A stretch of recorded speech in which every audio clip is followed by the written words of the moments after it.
కొందరు ఆలస్యమని ఎంచుకొనున్నట్లు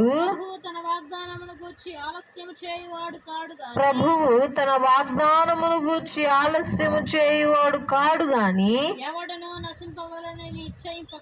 ఎవడును నశింపవలనని ఇచ్చయింపక అందరూ మారు మనసు పొందవలనని కోరుచు మీ ఎడల దీర్ఘశాంతము గలవాడై ఉన్నాడు.